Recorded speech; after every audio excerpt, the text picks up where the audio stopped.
My name is Do Not Obey, and let's get started.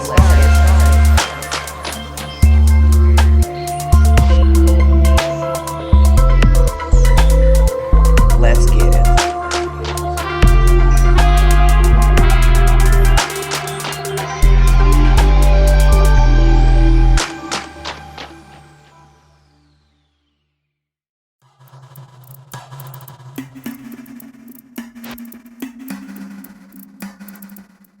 All right, guys, what's up? Welcome back. It's Do Not Obey.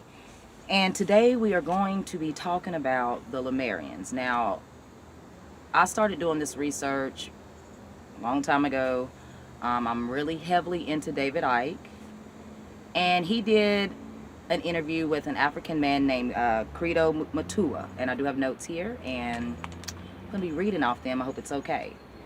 Now, I will leave the link in the description of the full video so you guys can sit and watch this video. I find it very, very intriguing. I'm just going to be honest, okay?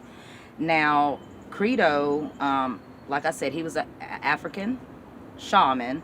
Now, he was born back in July 1921. He is known to be a traditional healer, and he also wrote a book called African Mythology and Spiritual Beliefs, okay? Now, this is just a little bit of information. This is not fully detailed. This is just what I picked out of certain research that David Icke has done, besides the moon matrix and, hollow earth and all that, the Lemurians. So, now, Credo brings up the reptilian agenda. Now, his version of the reptilian agenda is this, all right? Credo says that the reptilians have taken over Earth, and now they are reshaping and shape-shifting, the reptilian race.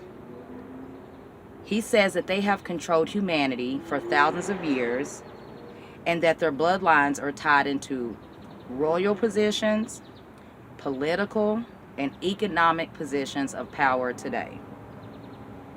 Credo also believed that the human race was neither male nor female, but they were both.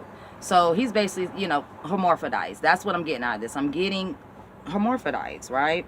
Now, he says that their gender is intended as natural law and set forth by the true creator and the one who created all things. So what he's saying is, even though we have all these gods that do exist, that are here, that some are still here, some came, that the one, like he says, that the one true is the one that did start everything, whoever that or whatever that may be.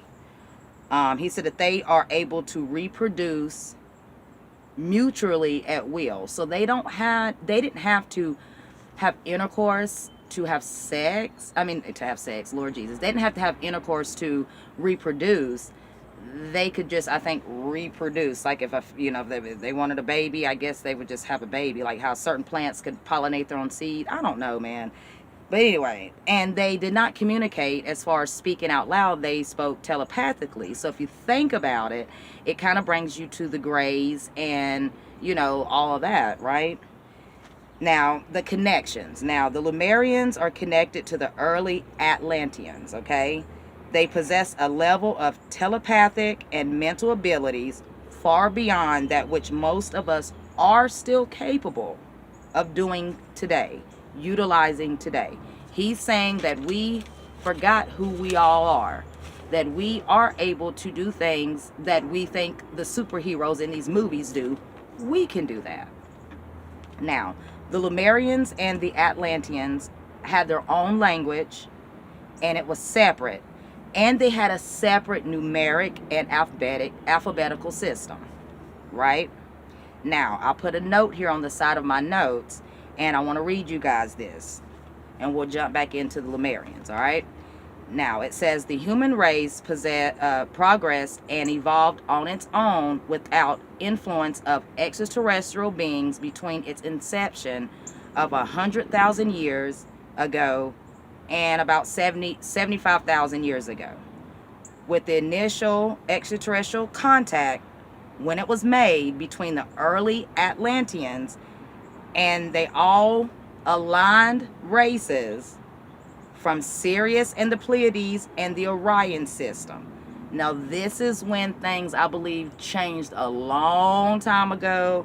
I don't know if the Garden of Eden came before or after this, like the chicken and the egg. I don't know. Now, the Lemurians. During the first age, the role of the extraterrestrial were just to be observers. They were just to be, sit, chill, observe, watch. Don't do nothing. Don't say nothing. Don't give them a little push. Leave them alone. Or nah, right? They did not intervene nor interject or become involved with us, the subjects, by their studies at that point in time. We were just to be studied. The project that we're supposedly under, and this is coming from Credo, is called the Titan Project. If you guys want me to do more research into the Titan Project and do a video on it, just drop it in the comments and I'll get on it. I will be getting on Black Sun as well, okay?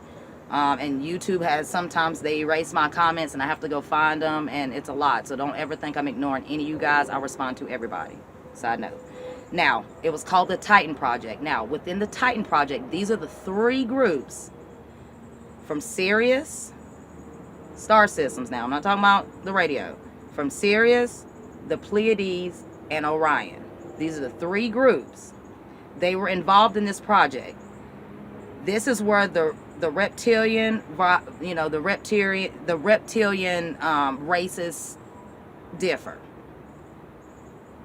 And this is when they start to come into play. Now, the Sirians, the Pleiadians, and the Orions did interact in cooperation with each other under a mutual agreed program. The Lemurians seen no need to initiate contact with the early Atlanteans, and would not allow any sort of interference in natural progression of human race. So something went wrong. I don't know. Like I said, I didn't go full into detail. This is just what some of the research that I have done, right? Now it says the Lemurians knew, the Lemurians, they knew that they had opened up a doorway, and by doing this, they had opened up Pandora's box. Now these are the exact words that he said. I'm not putting in my own words. Of negative and dangerous possibilities. So when some of them decided, and it makes you think about the Nephilim. What if the fallen angels, the Nephilims, the Nephilims, were also a part of this Titan Project? What if they were from the Pleiades, or if they were from, I don't know, Orion, right? We have history of gods coming down and interacting with humans. Just saying.